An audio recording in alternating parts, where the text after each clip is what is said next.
and welcome back. Today we're going to have a look at sample players. First, we're going to have a look at the basic features of the 4MS stereo-triggered sampler, and then we'll go over a few fun things to do with sample players.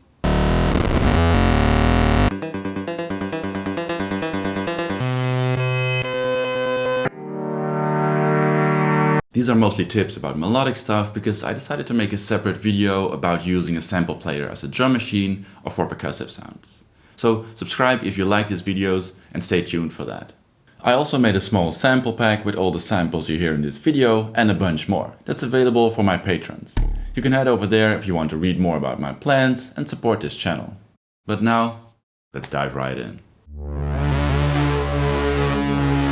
In the Eurorack format, sample players come in many forms and shapes. In my opinion, you can roughly divide them in two categories. There are the more experimental sample players and manglers, like the Make Noise Morphogene or Qubit Electronics Nebulae 2. These are great for more experimental organic sounds and happy accidents. Today though, we are focusing on sample players that are predictable and straightforward. Examples are the Distinct Mark IV, Tip Top Audio 1 and the very capable 4MS stereo-triggered sampler. They have banks with samples you can prepare and load via an SD card, and you can easily pick the exact sample you need and use it at the right moment. First we'll have a look at the 4MS stereo-triggered sampler. It's not a full overview, it's just to give you a good idea of the features and functions we'll be using in this and the next video. The 4MS can actually be stereo and also doubles as a recorder, but for today's video I will only use this as two independent mono sample players, each with the same features. Each channel has 60 color-coded banks with 10 samples in each bank, so you can load up to 600 samples. They can be anything from long field recordings to short drum hits. There's a playback speed control with a center dent, so it's easy to play your sample in the exact speed you made it. And there's also a 1 volt per octave input for this, which is important if you like to do melodic things with your sample player. There's a sample select knob, which selects between the 10 samples in the current bank, and again a CV input for this, which is a very important one in my opinion. You can set the starting point for the sample that's being played back, which is especially interesting if you have longer field recordings going on, again with CV control over it. And of course a knob that lets you select the length of the sample being played, and you've guessed it, with a CV input. Finally, there's a switch here that lets you play back samples in reverse, and if you hold this button, the sample will loop indefinitely. I like the 4MS because it has all these features available at the same time and with CV control over them.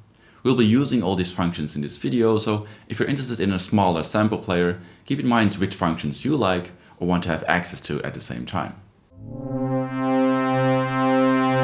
Sample players with a 1 volt per octave input can be used to play melodic parts. This can be a nice contrast to traditional synth voices and give your modular performances a more personal character. I particularly like to use samples of sounds that are hard to create within the modular, like piano samples or very percussive tonal samples. You can just make a bank with different sounds you found or recorded. Pick one and connect a sequencer, quantizer, or keyboard to the 1 volt per octave and play inputs of the sample player. I do try to have all my samples tuned as the middle C, so I can easily switch between them. Messing around with the start position or sample length can create nice dynamics when done subtly. You can use an LFO, for example, to create some motion. Here are a few examples.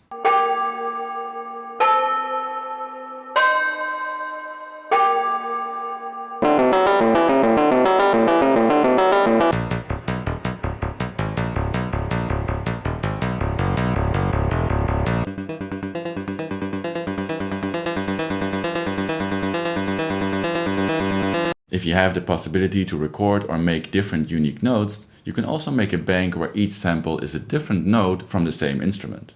For example, sample a series of notes in the C minor scale on a piano. This way, you can make a more natural sounding melody by sequencing the sample select input. You can make different banks with different scales, or even just those few notes you like to use in your song.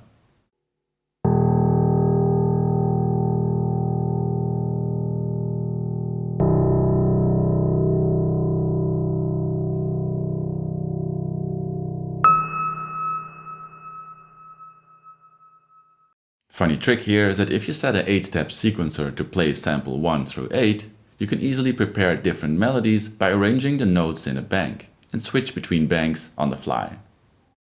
You can also use a sample player as an oscillator within your modular, by preparing steady basic sounds and having them looped. You can make a bank with basic waves like sine, saw, and squares you recorded from other oscillators. If you edit these recordings in your DAW to be a few seconds long, cut them as clean as possible, and have the sample player loop them, this works really well. Now you can use these samples for a lot of things. They can be used as their own voice, to FM other oscillators, or as a sub-octave, or anything you like. Here's both sides of the 4MS playing a saw wave recorded from a Dixie 2, slightly detuned and sequenced, making a simple voice with the wasp filter.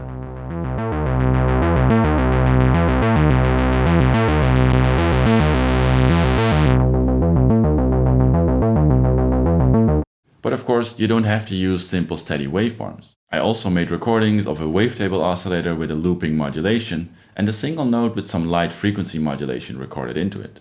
This way, you can easily pull up more complex wave shapes for your sample oscillator. By messing around with the start and length of your sample, you can get different sounds. This often leads to more jumpy and glitchy sounds, but can be great as well.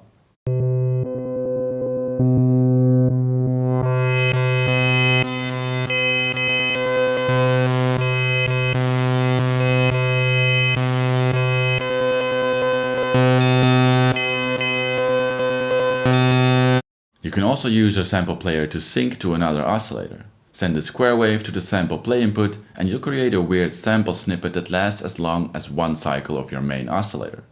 Now, you can use the playback speed and start position as ways to shape the sound. Here are some examples with random samples. What you hear is just the output of the 4MS and not the square wave it's synced to.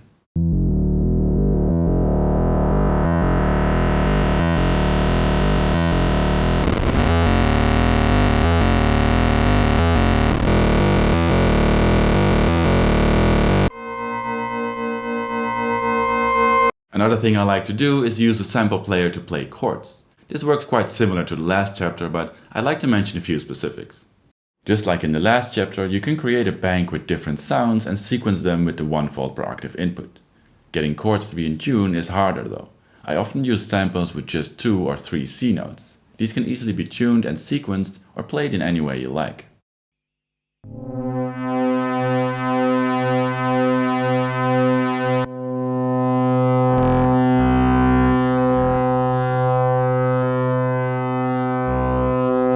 Another trick that works great if you want to perform a specific track with your modular is just record all the chords you use within that track.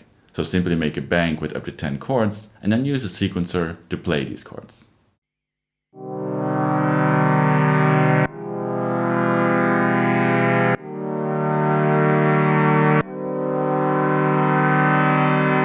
If you like to go nuts, you can make a bank with different chords with the same root note. Let's say you use a C again. Then record a C major and C minor chord. You can also add more variations or inversions if you like.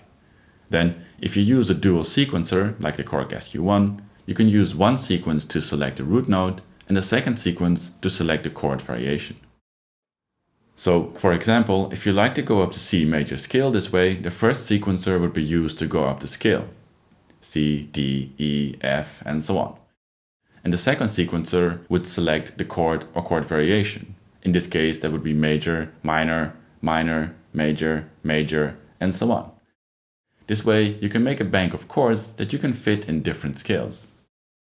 Chords that slowly fade in and out have maximum flexibility straight out of the sampler, as it's pretty easy to set the start position a bit later and turn the pad into a more stabby sound, or have them not play out all the way and create rising pads. However, you can also record loopable chord sounds, just like we did with waveforms earlier. This way you can use them as nice continuous drones by feeding them through a filter, or even shape them with an envelope to the filter or VCA, like you would with a normal synth voice. Finally, if you have trouble tuning chords, make sure in one of your banks there's a sample of a clean C square wave. This way you can always use this sample to tune by ear or use a tuning device. Sample players are also great to add textures to your sound. So make field recordings, sample radio noises or the frogs in your backyard to spice up your tracks and sounds. They work great as textures in the background of your tracks. Often it's enough to play with the sample playback speed to fit the recording into place. But you can also run them through high or low pass filters for more control. And a simple but effective way to shape samples is with some heavy EQ. Quite often you don't need that low end in your track, or you can make a sample dark and unrecognizable by cutting the highs. If you don't have an EQ within your modular, you can just send the sample to a separate channel on an outboard mixer. I always do this when playing live. If you like more rhythmically involved sounds, you can shape your samples with other modules. Turn a naturally evolving sound into a rhythm by opening the VCA with a sample and hold, for example. Or use a triggered rising envelope to a filter every time the kick hits for a nice pumping crackle sound. Texture samples can also be great to replace static noise in a synth voice. I find this comes down to trial and error, depending on the oscillator waveforms and filters you use. But using a longer looping field recording or radio noise with its own accents and changes can really bring a sound to life, compared to a static white noise. Here's a saw wave through the wasp filter with an ambient noise sample.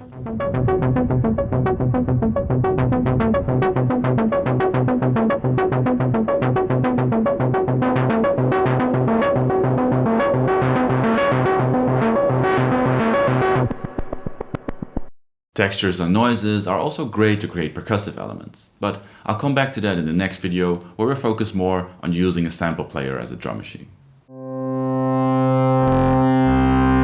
The final and short chapter today is experiment. Even with straightforward sample players, there's plenty of room for happy accidents and creativity. Every time when I upload new samples that I plan to use, I also create a bank with samples that I found or made myself and are quite random. So it's worth it to collect samples without an immediate purpose. For example, melodic recordings of others, like a street musician playing saxophone, or random bassline loops from YouTubers. Also recordings with weird noises, scratching sounds and metallic hits, pretty much anything can be used really. Samples with conversations or speeches also often work great. From ambient to techno, spoken words are a very powerful element to set a tone or, well, spread a message. By sequencing the start position, you can try and pick little sequences or parts of your sample. Looping little segments and or reversing parts can create new sounds. And you can even take just a single note or sound by setting the start position with a very short length. The nice thing, of course, is that you have the rest of your modular system to mangle the sounds. You can use looping LFOs, envelopes or interesting random voltages to mess around with starting points, sample length and playback speed. And even totally glitch out by randomly switching between different samples. Sometimes this leads to entire new melodies, sometimes it's fun to just have that one saxophone note triggered in a techno track, or just to create some distant random glitches. It can also be nice to use samples as audio rate modulation source. This definitely doesn't always lead to great results, but try running different noisy sounds or even speeches to things like filters or wave folders for extra texture.